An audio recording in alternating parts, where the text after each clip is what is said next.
Hello, si Alvin, ang inyong tech guide to give you tech tips, reviews, and guides. At ngayon guys, titingnan natin ang isa sa mga pinaka-in-demand na phone ngayon.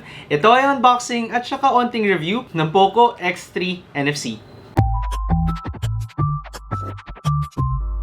So syempre, katulad ng ibang unboxing natin guys, simulan muna natin sa box ng ating phone. Pagdating sa Poco X3 guys, makikita natin siya sa isang black na box with yellow labels. Actually, maganda siya tingnan para sa akin. Pag tinanggal natin ang kanyang cover naman, makikita natin ang kanyang compartment kung saan nakalagay ang word na Poco. At sa likod nito ay ang kanyang SIM ejector tool. Sa loob naman nito, makikita natin syempre ang kanyang mga documents, ang ating user guide at saka warranty card. And finally, ang ating jelly case na clear ang color. Ngayon, kapag itinabi na natin to guys, makikita na agad natin ang ating Poco X3, pero syempre itabi muna natin to at tingnan pa ang ibang accessories ng ating box.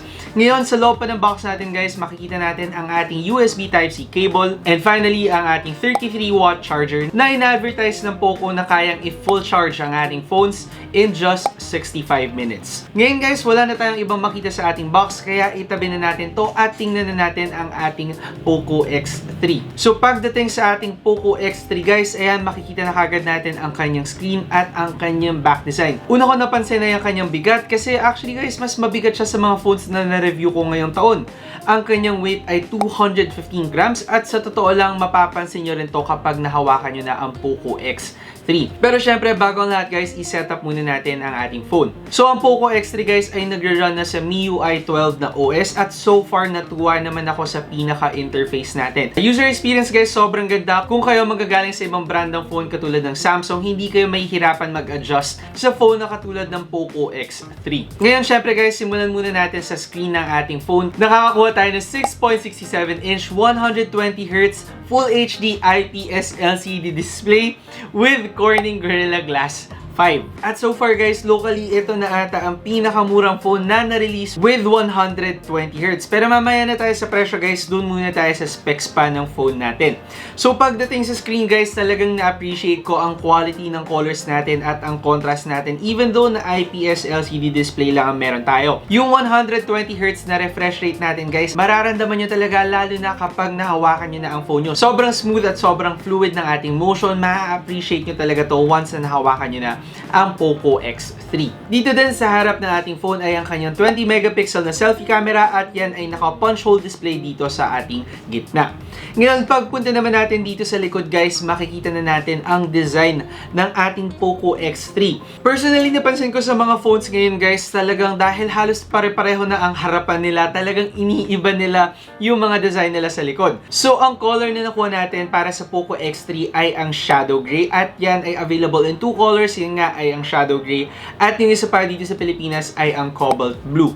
So pagdating sa color guys, makikita natin ang napakalaking Poco na word dito sa baba, and then meron tayong pattern dito sa pinakagitna ng ating phone. So pagdating ngayon sa design ng ating phone guys, masasabi ko na ma-appreciate nyo talaga ang Poco dahil nagustuhan ko yung medyo may pagka-symmetrical na itsura ng ating phone. Actually, mas gusto ko yung mga gantong layout na symmetric at hindi nasa gilid yung mga camera natin. Yung shadow gray na back design natin guys ay nagsha-shine kapag tinatamaan siya ng light at sobrang classy lang nito tingnan. Yun nga lang guys, dahil glossy ang likod ng ating phone, talagang napaka fingerprint magnet niya. Pero sa totoo lang, halos lahat naman ng phones na nirelease ngayong taon ay ganun din. Madali na natin ito syempre guys maayos kapag nilagyan na natin ng case ang ating phone. Sa totoo lang, pagdating sa design guys, masasabi ko na talagang masusulit nyo ang inyong pera pagdating sa phone na to kasi hindi mo iisipin na ganito kamura ang Poco X3. Ngayon, pagdating sa camera naman natin guys, nakakakuha tayo ng quad camera setup at para sa main camera natin, yan ay isang 64 megapixel wide angle main camera. Tapos meron pa tayong 13 megapixel ultra wide lens, 2 megapixel macro lens, and then finally at 2 megapixel depth sensor. So yung camera setup natin guys, medyo same yung mga nilagay nila na lenses dito, katulad sa ibang mga phone sa kanyang budget, pero mas maganda yung megapixel count natin compared to most. Pero syempre, aalamin pa natin yan mula sa mga pictures na makukuha natin with the Poco X3. Ngayon, pagdating sa camera naman guys, medyo makapal ang camera bump natin, kung kaya't ina-advise ko pa rin na syempre gamitin natin ang ating included case na para maiwasan na pag-wobble at saka mga accident pag nalaglag ang ating phone. Ngayon, tinry natin guys ang camera ng ating Poco X3 at ito ang mga samples na nakuha natin.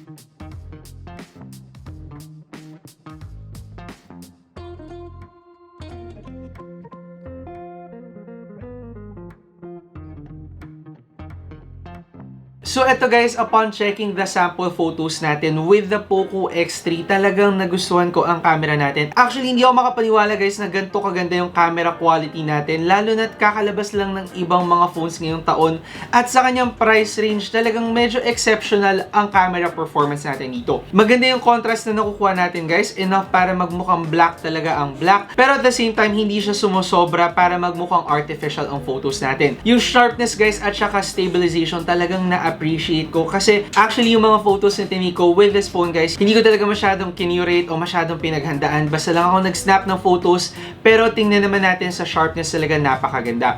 Ngayon sa colors natin guys, very natural ang colors ng ating phone. At ang pinaka na-appreciate ko pa dito ay napakaraming features ng camera ng ating phone. So meron tayong long exposure shot, slow motion, clone, at saka vlog features na talagang at least hindi ka na magda-download ng kahit anong app, yan lahat built-in na sa ating phone. So kung kayo naghanap kayo ng phone na talagang budget-friendly at ready for vlogging na talaga, masasabi ko na napaka-ideal ng Poco X3 para dito. For the camera performance guys, isa-try natin na gawa na mas in-depth camera review ang Poco X3. Pero so far guys, sobrang impress ako sa camera ng phone ito. Ngayon, pagdating naman sa sides ng phone natin guys, makukuha natin ang kanyang lock button that also doubles as our power button and also doubles as a fingerprint sensor. For the fingerprint sensor guys, masasabi ko na napakabilis naman at snappy ang performance nito. Same din sa kanyang face unlock. So kung ano man yung nag-workout para sa inyo guys, okay lang naman yung speeds ng dalawang to. Dito din guys, makikita natin ang ating volume buttons. Tapos pagdating naman sa taas ay ang ating IR blaster. Ngayon dito naman sa kaliwang side ng ating phone guys ay ang kanyang SIM card tray. And then sa baba naman guys ay ang ating speaker grills, charging port, and then finally a headphone jack. So yes, kahit 2020 na guys, nagre-release pa rin ng mga brand ng mga phones na may headphone jack. So na-appreciate ko yung mga gantong bagay. Ngayon guys, doon naman tayo sa specs ng ating phone. Pagdating ngayon sa specs guys, nakakakuha tayo ng Snapdragon 732G na chipset. Meron tayong 6GB of RAM, and then para sa unit na to, tayo ay nakakakuha ng 64GB of internal storage. Meron pa tayong option guys for 128GB of internal storage. So mamili na lang kayo depende sa budget nyo guys. Dahil pagdating naman sa memory guys, yan ay upgradable up to 256GB. Para sa battery guys, nakakakuha tayo ng 5,120 mAh battery na napakabagay para sa isang phone na may 120Hz refresh rate. Yun nga lang guys, dahil sa laki ng battery natin, medyo makapal din ang phone na Poco X3. Siyempre guys, chinek out natin ang gaming performance ng Poco X3 at ito ang results na nakuha natin.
So pagdating sa gaming performance guys, more than enough na ang Snapdragon 732G talaga para makuha natin ang mga high settings sa mga games natin. So far, wala naman ako na-experience sa issues, wala akong mga lags, wala akong mga frame drops na na-encounter habang ako ay naglalaro. Pero syempre, itatry din natin gawa ng in-depth gaming review ang phone na to para talagang ma-make sure kung gaano ba kaganda ang gaming performance niya. Again, katulad ng camera performance guys, ang ngayon masasabi ko, napakaganda ng gaming performance ng phone na to para sa kanyang price point. Dahil ang presyo guys ng ating Poco X3 para sa 64GB variant ay 10,990 pesos lamang. At para naman doon sa mga gusto ng 128GB, ito ay nagkakahalagang 12,990 pesos. So pagdating sa presyo guys, masasabi ko nga ba na sulit ang phone na to. So pagdating sa features natin guys, sa specs natin, masasabi ko na talagang napaka high-end ng mga nakukuha natin. Usually guys, makukuha natin yung mga ganitong specs sa mga phones na around 18,000 pesos, 20,000 pesos, or even more pa in some brands. And grabe, matakot na sila dahil ang Poco X3 guys, 12,990 pesos guys ang 128GB variant niya. At pagdating sa performance guys, camera performance natin, gaming performance, so far, sobrang bilib na bilib ako sa nabibigay ng ating Poco X3. Actually, hindi nyo siya i-expect na nasa ganung price point lang siya kapag nakita nyo siya in person.